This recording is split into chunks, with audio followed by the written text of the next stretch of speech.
Então, vamos para a palavra do Senhor. Vamos entrar no texto aqui, que foi um texto que a gente falou bastante. A gente meditou bastante nele. Está lá em Mateus 14, versículo 22. É um texto que também está em Marcos 6, versos 45 a 52. E também está em João 6, do 15 ao 21. Mas eu vou ler o texto de Mateus, viu? Mateus 14, 22. Amém, queridinhos? Olha como é que está escrito aqui. Logo a seguir, compeliu Jesus os discípulos a embarcar e passar adiante dele para o outro lado, enquanto ele despedia as multidões. Depois das despedidas, né, Jesus subiu o monte para orar, para ficar sozinho. E aí caiu a tarde, lá estava ele sozinho no monte. E aí, entretanto, o barco com os discípulos já estava longe já.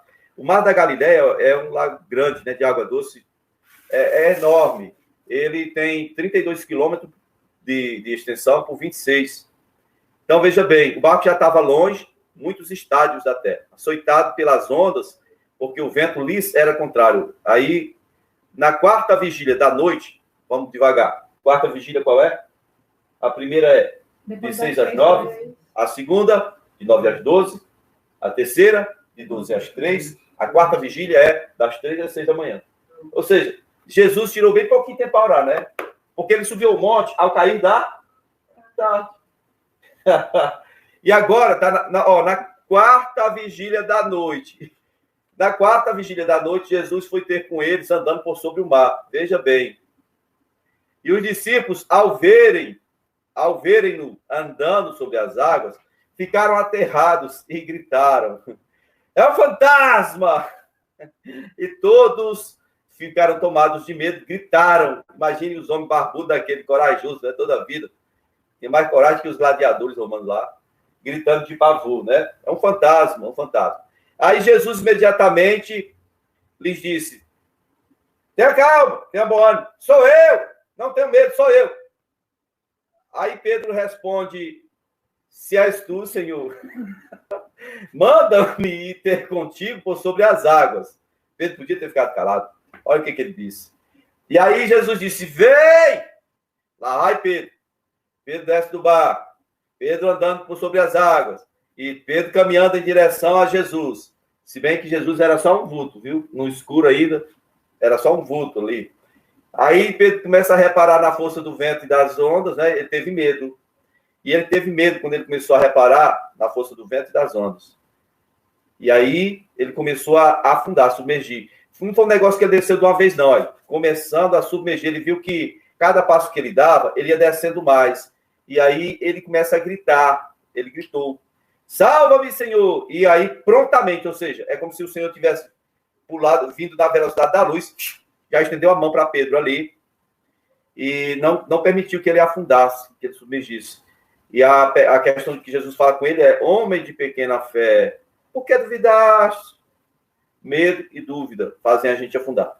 E aí, subindo ambos para o barco, o vento cessou e os que estavam no barco adoraram, dizendo: verdadeiramente és o Filho de Deus. Amém, queridos? Que interessante. Quando a gente começa a meditar num texto como esse, a gente começa a compartilhar aquilo que a gente vê. Por exemplo, eu estou vendo aqui de uma forma, cada um de nós, analisando, vê alguma coisa que pode enriquecer o nosso entendimento. E o interessante é que sempre que a gente lê, a gente vai encontrando coisas a mais. Por exemplo, agora, essa última leitura que eu faço, já me vem essa ideia de que o medo e a dúvida, né? Ele olhando a onda do mar e o vento, ele temeu. O medo e a dúvida são duas coisas que fazem a pessoa se lascar na vida, tá ligado? A pessoa afundar, submergir, para não dizer morrer, né? Ela vai se acabar ali, ela vai definhar medo, primeiro medo, e dúvida. São duas coisas que, pensando bem, elas parecem que estão juntas, né? Por exemplo, quem teme porque está em dúvida, geralmente. Quando você tem certeza de alguma coisa, você, pronto, já sei que aquilo ali é isso, tá? Agora, quando o negócio é meio obscuro, tipo, um homem andando sobre as águas de madrugada, não dá para ter certeza. Se ele tivesse certeza, Pedro não teria cometido esse equívoco enorme de dizer, se for o Senhor mesmo, deixa eu ir aí. Ele podia ter ficado caladinho, ter dito, pois mestre, venha logo que nós estamos quase afundando aqui, o barco está, né? Ele foi afoito, Pedro é corajoso, o bicho é inquieto, ele não consegue ficar parado. E tinha tudo para ser aquela pessoa que, quando tem medo ou dúvida, vai para cima. Pela a ação, né? A reação de Pedro inicial é sair para resolver, porque ele disse, não, peraí, se é o Senhor, deixa eu ir lá, eu quero ir, eu quero ver se é o Senhor mesmo. Parece, né, que a reação ao medo é de alguém que vai resolver, só que ele travou. Nós sabemos lá em João capítulo 21, a gente já falou aqui na pesca, depois da ressurreição de Jesus, a segunda pesca maravilhosa, quando João fala com Pedro, olha, é o mestre que está lá fora, ele vai nadando até a praia, Pedro sabia nadar. Qual foi o problema? Que ele ia agora morrer afogado, gritou pro socorro. Mestre, vou morrer, vou me acabar. Ele travou. E aí o que acontece é que, às vezes, o que acontece é o seguinte, nem sempre a história nossa com Jesus é assim. Eu parei de olhar para ele porque eu quis. Eu, meditando esses dias aqui, eu percebi o seguinte, eu me coloquei no lugar de Pedro e imagine como é que é a onda do mar. Normalmente, ela fica subindo e descendo. Se você estiver olhando alguma coisa lá na frente, a onda que sobe entre você e esse ponto que você está olhando, a onda, consequentemente, vai tampar a sua visão. Agora, você imagine a situação como era. Pedro está andando aqui, mas as ondas estão bravias, elas estão na tempestade, negócio esquisito. E as ondas subindo muito. E Pedro, tudo que ele podia ver era um vulto de Jesus. E ainda o diabo tenta que as ondas sobem, tirando de Pedro a possibilidade de enxergar Jesus.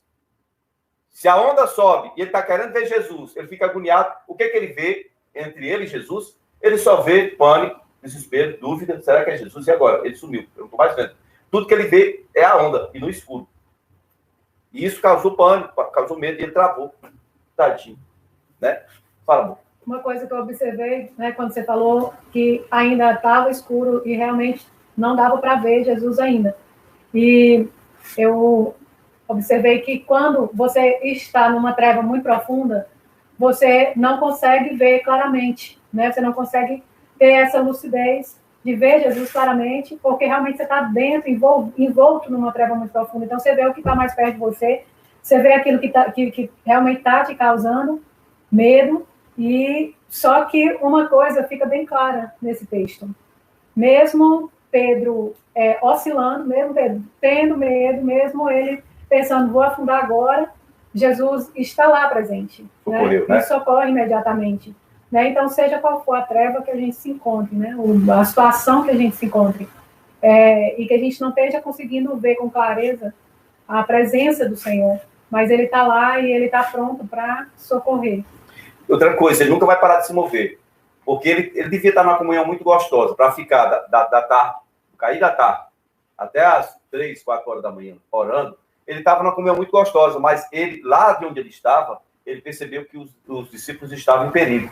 E ele deixou o que estava fazendo lá e veio para socorrer eles. Não foi para tirar a ondinha nem nada. Eles não tem outro jeito, não tem outro barco, eu vou andando por sobre as águas, eu não vou deixar o meu discípulo numa dificuldade dessa. Eu vou lá, eu vou resolver esse negócio, é agora. E aí Jesus vai fazendo todo o possível para poder tirar eles da situação ruim. E ainda, quando Jesus chega para ajudá-los, né, ainda tem esse empecilho, esse impedimento de, será que é o Senhor? Não se achegue muito não, porque se for um fantasma. Eles criam que...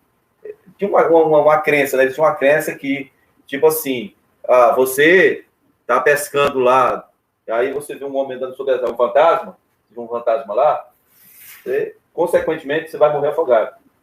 Aquele fantasma vai matar você, seu sepulcro vai ser o fundo do mar. A crença que as pessoas espalham por aí.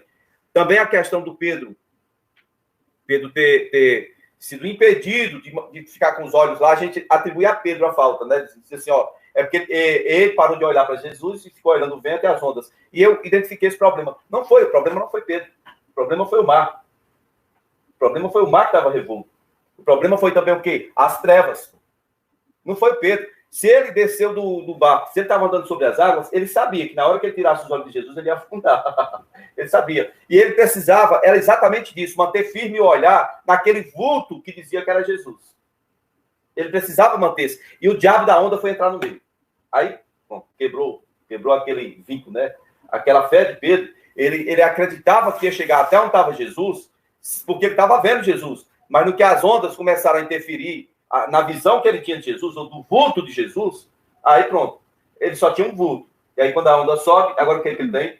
Nada. Ele não tem nada. O medo tomou conta do coração de Pedro. Os receios.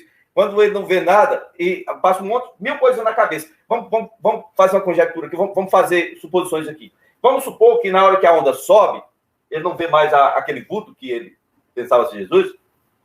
Vamos supor que é o seguinte, ele começa a pensar que aquilo era coisa da cabeça dele, que realmente quem estava falando era um fantasma que vinha para levar ele. Entendeu? Vir buscar. Tipo a morte. É o anjo da colheita, veio o ceifeiro. Na hora que ele não viu mais Jesus, aí ele disse, estou lascado. É um ceifeiro. Estou lascado, vai morrer todo mundo. Pronto. Deu azar. O negócio estava ruim, agora ficou pior. E aí, quando você entra em dúvida, você teme. É normal, é natural para todos nós no caminho da vida, às vezes é assim mesmo. A pessoa não para de olhar para o Senhor simplesmente porque ela quer, simplesmente porque ela diz, não, eu achei uma coisa mais bonita, mais interessante, mais legal aqui para estar curtindo. Não. É que, inevitavelmente, esse mundo coloca coisas entre nós e o nosso Senhor. Quer ver um aspecto que a gente vê, por exemplo, Isaías, né? Isaías diz, ei, Deus falando através do profeta, ei, eu não estou cego não, eu estou vendo. Ei, eu não estou surdo não, eu estou ouvindo. Mas tem um problema, é que entre eu e vocês levantou-se uma onda. Que onda? Onda de pecado. As vossas iniquidades fazem separação entre mim e vocês. E aí eu não posso realmente agir por causa dessa barreira, essa barreira de separação, essa barreira de divisão, essa coisa diabólica carnal, essa coisa mundana que se chama pecado, que se levantou para te separar de Deus. Isso aí foi anulado quando Jesus se entregou na cruz do Calvário. Diz a Bíblia que ele destruiu essa barreira de separação e de todos os povos ele fez um. E em Coríntios, 1 carta de Paulo aos Coríntios, capítulo 5, verso 17, quem é que sabe qual? Se alguém está em Cristo, nova criatura. As coisas velhas, tudo se fez, agora veja o 18. E tudo isso provém de Deus que nos reconciliou consigo mesmo e nos confiou o ministério da reconciliação. Ou seja, o muro ruiu, o muro acabou. Então, não se deixe levar por uma visão turva ou por alguma coisa que se levanta entre você e Deus para tirar a visão que você tem do Senhor. Ou distorcer a visão que você tem do Senhor. Porque o Senhor, ele tem a gente como prioridade. Hoje em dia a gente escuta o pregador dizendo, não, o meu tempo com Deus, eu não abro nem para o presidente. O Bo Yong-Chu mesmo, o David Yong-Chu, ele fala que, nos escritos dele lá, ele diz que ele estava lá no momento de oração, parece que o presidente lá da Coreia do Sul. Hein? Coreia do Sul. Coreia do Sul. Pois é, eu acho que era o presidente, alguém muito importante, primeiro-ministro, não sei. Estava lá, ficou esperando ele um tempão. E aí, por que você deixou um homem tão importante esperando você? Não, eu não podia deixar, era Jesus me esperando, dá licença. Então, o que acontece? Hoje ninguém quebra o seu tempo de vida com Deus por ninguém. Jesus quebrou isso aí. Ele estava orando, desde que caiu a tarde, ele estava lá orando, tá boa. Deleitando lá com o pai na oração no monte, lá sozinho, né? Eu imagino como é que estava o reteté de Jesus lá. Eu acho que Jesus fazia umas marmotas grandes quando estava longe dos discípulos, que é para não dar mau exemplo, né? No momento do reteté de Jesus lá sozinho com o pai, um negócio bom, rapaz, ele teve que parar para ir atender os irmãozinhos que estavam lá no meio do mar, né? Como diz o tal Deus dará. Nem para repreender o mar serve, né, Marcos? Pois não é? Que a pessoa... No outro episódio que ele está no mar, eu acho que aqui Jesus ele fez de propósito. Jesus estava dormindo. Como é que alguém... Aqui, gente, alguém consegue dormir no meio de uma tormenta? O nego já fica com o estômago embrulhado dentro do mar. Só Jesus e Jonas. E tia Fabiana. Meu Deus, rapaz. Diz o texto que Jesus estava dormindo. O coitado dos apóstolos jogando água. Imagina, cada um com balde, com aquelas cuiazinhas. Jogando. Ah, meu Deus, lá vem a onda. Vai, Tomé, vai, Tomé. Deve que era muito sono, viu? De ficar acordado nas madrugadas Eu, orando. eu acho que ele fez foi de propósito. Deixa eles lutando com a força deles aí. Quando eles cansarem, eles me pedem. Eles aprenderem outra lição. Pronto, não deu outro. Deram uma cutucada nele. Senhor, se o senhor não se importar, tudo bem, mas agora a gente teve que acordar o senhor, porque agora o senhor vai fazer alguma coisa, nós vamos morrer. E ele resolveu com duas palavras, duas frases. Mas, já quer aí? Vento, mude, calado, emudece. Calado. Pronto, acabou. Acabou o alvoroço todinho. Acabou. Quem é esse que até o vento e o mar obedece? Esse é Jesus, nosso Deus, Senhor e Salvador. Amém? Queridos, esse texto é muito interessante também, se a gente pegar a parte da ótica dos que estavam no barco. Quem estava no barco estava em dificuldade, certo? Mas estava em obediência. É outra lição que a gente pode pegar aqui e anotar para nunca mais esquecer. Olha, meninos, o que vocês estão fazendo aí, pessoal? Aqui. Olha só, gente, presta atenção. Quem estiver em dificuldade, mas estiver em obediência ao Senhor, não será deixado para trás.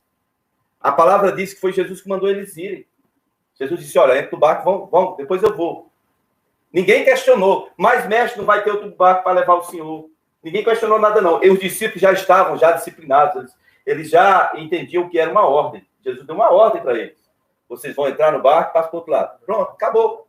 Manda quem pode, obedece quem tem juízo. Agora, quando eles encontram aquela tormenta no meio do caminho, o Senhor se moveu. Por quê? Porque era a responsabilidade de Jesus. Foi Jesus que mandou eles irem. Hoje, na vida da gente, é isso. Às vezes, a gente está passando dificuldade, está sozinho. Por quê? Porque a gente está na desobediência. A gente não está... o que eu estou fazendo aqui não tem nada com o que Jesus me mandou fazer. Eu estou atravessando uma treva, uma dificuldade, mas eu estou fora do que Jesus me mandou fazer. Aí quer ser socorrido por Jesus. Não. Todo mundo tem uma ética. Deus tem a ética dele. Ele é corretíssimo em suas coisas. Ele não falha. Se você estiver encontrando alguma dificuldade para cumprir a ordem do Senhor, pode ter certeza que na hora que a dificuldade chegar, ele vai chegar também. Ele vai chegar também. Não vai te deixar passar sozinho. Porém, todavia, em todo caso, se você não observar isso, vai ser triste. Porque a Bíblia fala de duas coisas, fala de bênção e de maldição. As bênçãos, elas são decorrentes da obediência. E a maldição, elas decorrem da desobediência. Amém? Então, nós precisamos compreender todas essas coisas. Era só mais um ponto que eu tinha que clarear aqui para vocês. Tanto a prontidão dos discípulos em entrar no barco e fazer o que Jesus mandou, quanto a parte que Jesus faz, né, quando ele vai atrás dos discípulos socorrer. Tá certo? Amém? A Aninha entrou aí. O Humberto está dizendo, eu já cochilei em coletivo, em pé. Brinca não, irmão. É mesmo? Esse aí dorme na tempestade. Humberto, meu primo aqui, meu primeiro, meu auxiliar aqui de combate. Ele está dizendo, eu já cochilei em coletivo, em pé. Se for paranjana, a gente cochila também, porque é o seguinte. Não. Porque é o seguinte, se você estiver muito cansado, você pode até desmaiar. Só quando abrir as portas lá é que você cai, porque não tem espaço para você cair para canto nenhum. Eles pressionam você de todos os lados, e aí você se sente até de certa forma confortável. Tipo assim, quando dormir até a próxima parada. Ou não é, primeiro? É por aí. Então, Jesus é isso. Ó, ele dormiu na tempestade, mas ele acordou no momento certo. Ele estava orando, mas ele desceu do monte e foi para o mar a socorrer no momento certo. Essa historinha que Deus tarda, mas não fala, é mentira. É história para boi dormir, é conversa de homem que não conhece a Bíblia. Deus nem tarda, nem falha. Ele chega na hora certa. Mas chega na hora certa para quem está vivendo em obediência. Para quem está guardando os decretos dele. Para quem está observando a aliança que tem com ele. Né, que nós temos com ele. Amém, meus queridos? Ok? Pronto. Versículo 32 diz que eles subiram no barco. E o vento automaticamente cessou. E os que estavam no barco o adoraram, dizendo, que legal que o Senhor não é um fantasma. Agora vamos voltar só um pouquinho aqui na parte que eles gritam. Eu já tive uma crise de riso daquela que você rola no chão e começa a chorar de tanto rir. Quando eu cheguei nesse versículo aqui, que eu fiquei imaginando as possibilidades. Se eu tivesse lá no meio daqueles 12 homens, os cabas daquele, rapaz, gritando no escuro. Apavorado, aquela coisa terrível. Meu Deus, nós vamos morrer. Rapaz, quando eu vi a situação, eu tentei visualizar a cara de um sujeito, barbudo assim igual eu, e forte, e apavorado, sabe, vestido. Eu fico imaginando a cena, um barco ali com 13 homens, aí um olha pro outro e diz assim, bora pular, fulano, bora pular. É um fantasma. Bora. Pedro, não vai não, Pedro. Não é Jesus não, Pedro. Vai não, sou. Você vai morrer. É o ceifeiro, Pedro. Hã? É uma sereia. É o quê? É uma sereia. Vai não, Pedro. É o canto da sereia que tá ali iludindo. Já pensou a coisa? É uma sereia, né? Olha. É demais, né, rapaz? Essa sereia, uma sereia barbuda do vestido com a voz de Jesus. Uma sereia muito boa no que faz, né? Uma sereia atriz.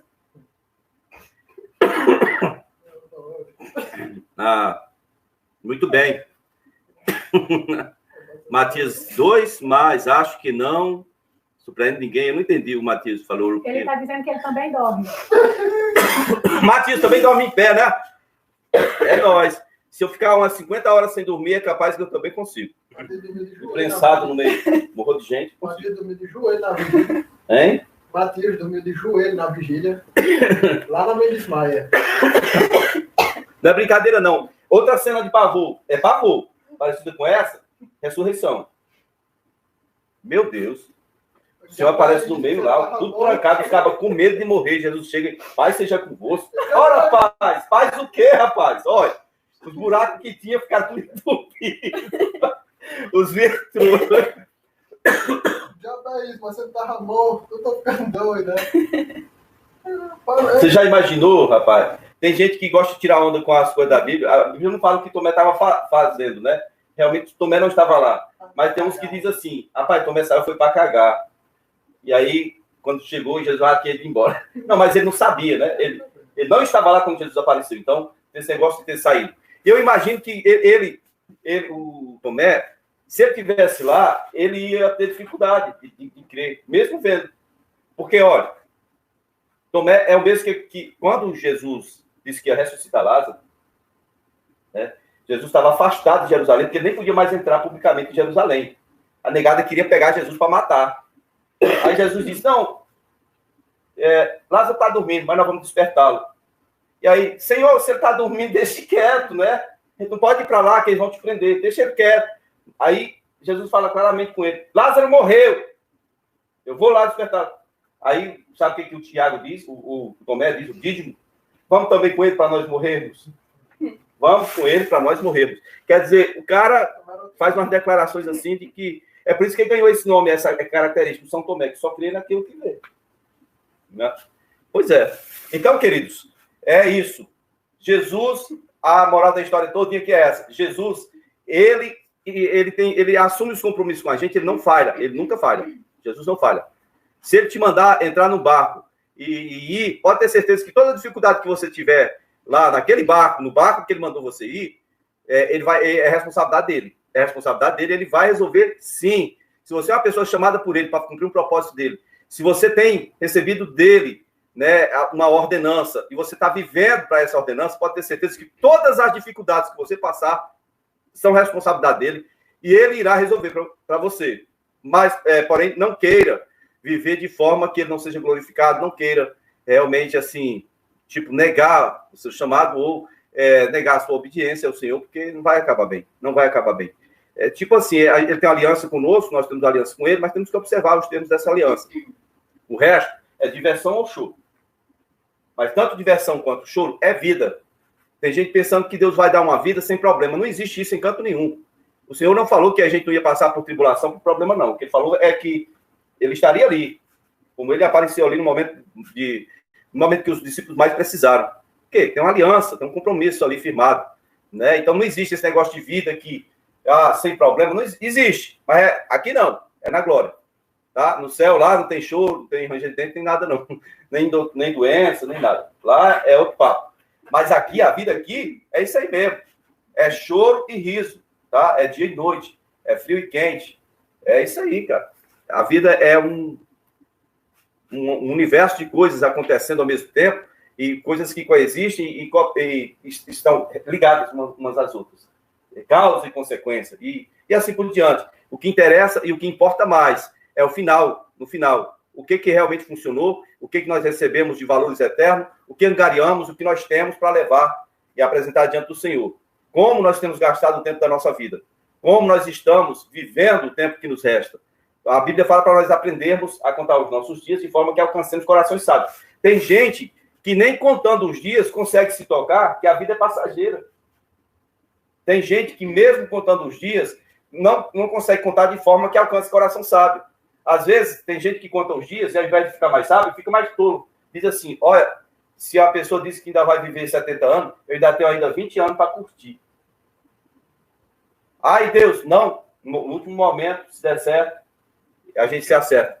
É desse jeito que algumas pessoas falam. Da mesma forma, as aflições da vida, eu li um texto hoje que falava que a tribulação ela tem que gerar perseverança. A perseverança vai gerar experiência, e a experiência vai trazer esperança. E a esperança não confunde, porque Deus já colocou, derramou em nossos corações o amor dele. Então, quando é que a tribulação não consegue gerar perseverança? Quando é que a tribulação gera medo, gera o que gerou no coração de Pedro, né? Medo e incerteza. Quando é que a tribulação gera enfermidade de alma e não perseverança? É quando Deus não está no centro.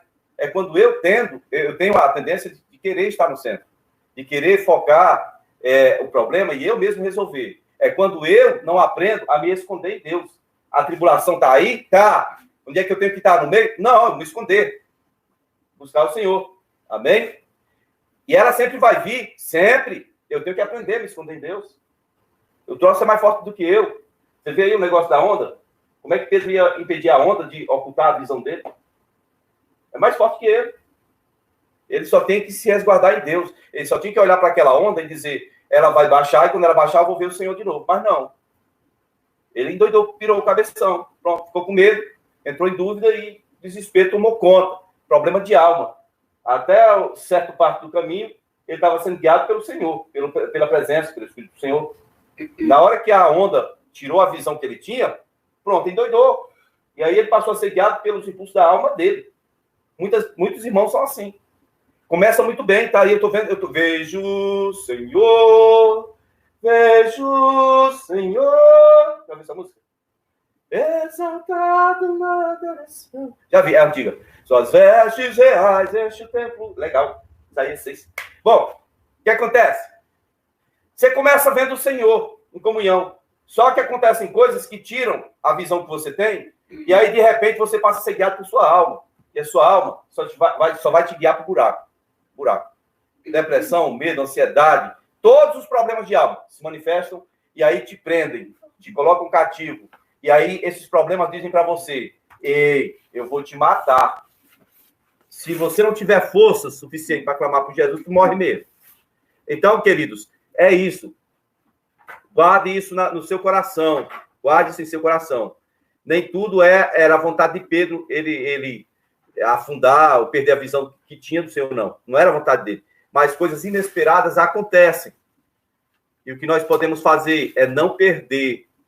Mesmo que a gente perca a visão de Deus, de quem é Deus, de onde Ele está, daquilo que Ele quer para nós, a gente tem que ser sustentado na nossa convicção, na nossa fé.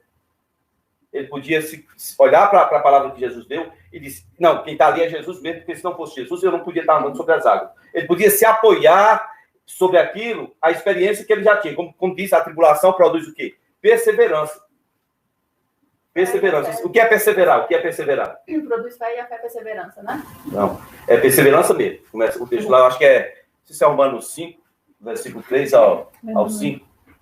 Hein? Não lembro. Oi? Deixa eu me ver aqui. Acho que é Romanos 5, de 3 ao 5, se eu não estiver muitíssimo enganado. Vou olhar agora, tá bom? É porque tem um outro texto aí que você está citando, esse texto aí é do apóstolo Pedro. Isso. Romanos 5, verso 3 diz, Não somente isso, mas também nos gloriamos nas próprias tribulações, sabendo que a tribulação produz perseverança. O que é perseverar? Permanecer ali naquilo que foi confiado. O que Jesus confiou para você foi o seguinte: entra no barco e passa para o outro lado. Permanecer, perseverar ali, na palavra do Senhor. Se Pedro tivesse permanecido na palavra, na ordenança do Senhor, mesmo que seja a palavra rema que o Senhor liberou, tipo, vem, Pedro. Se ele tivesse permanecido na palavra, ele não teria desesperado, ele não teria se amedrontado. Aí a perseverança vai gerar o quê?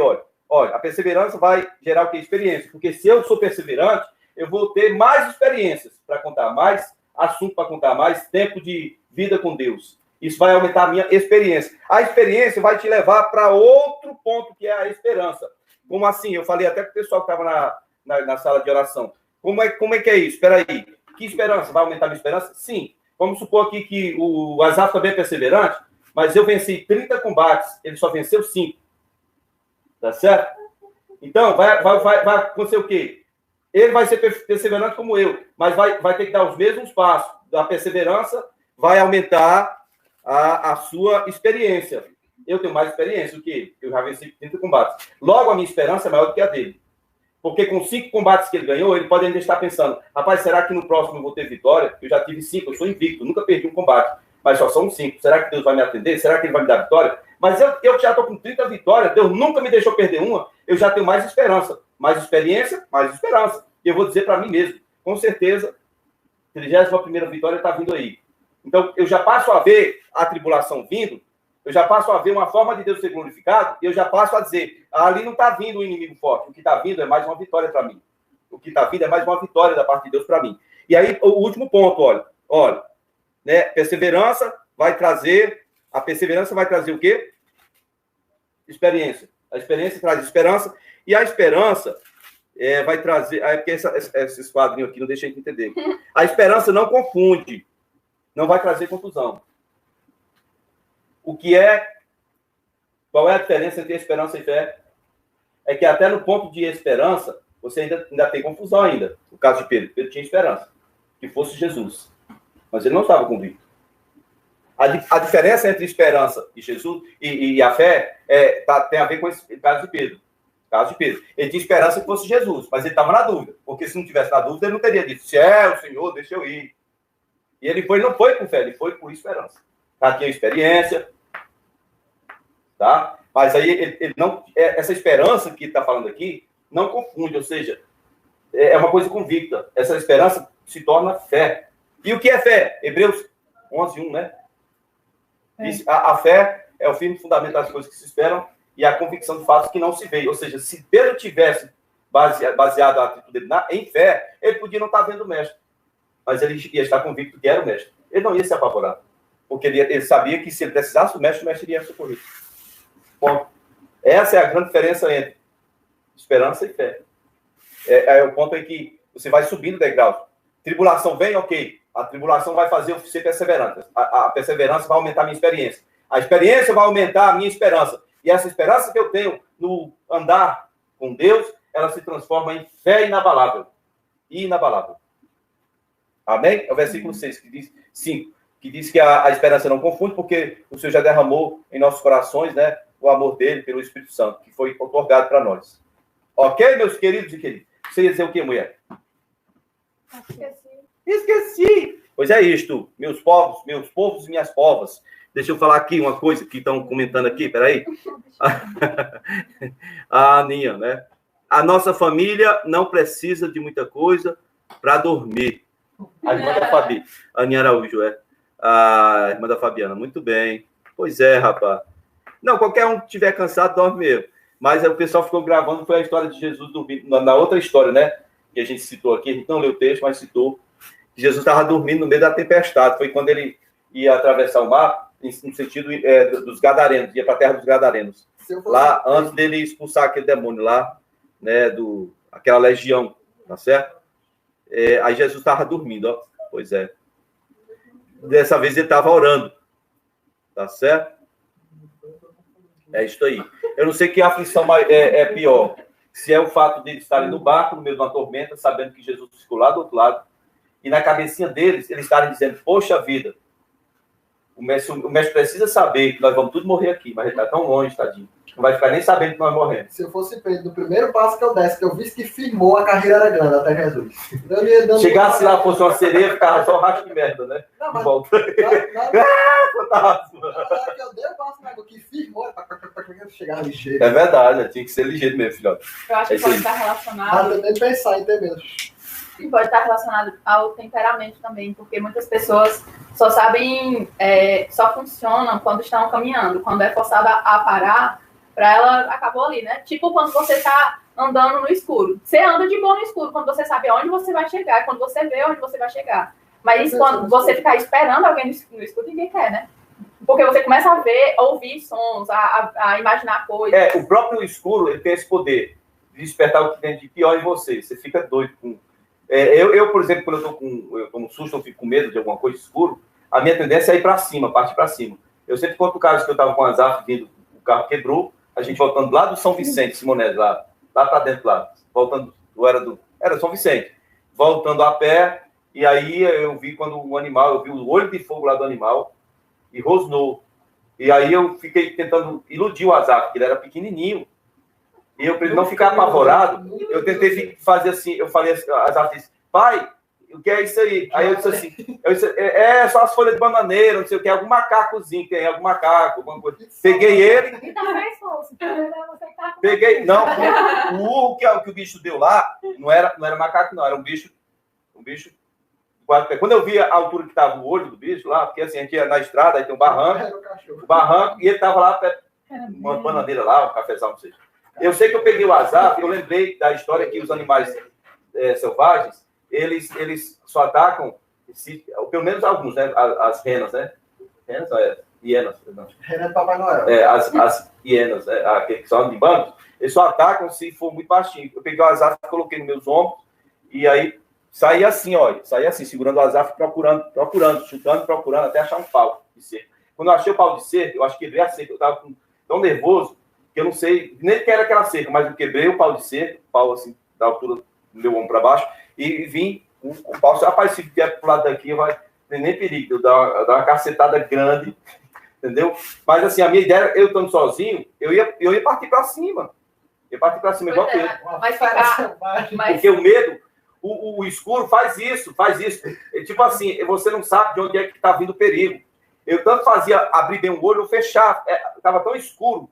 Era como se você colocasse o dedo assim, ó, tanto fazia você fechar ou abrir, não dava para ver nada. Mas ficar lá parado você não ia, tá entendendo? Não dá para parar, não dá. Pois talvez Pedro pensou nisso. Não, dá para ficar parado aqui não. Não, dá não.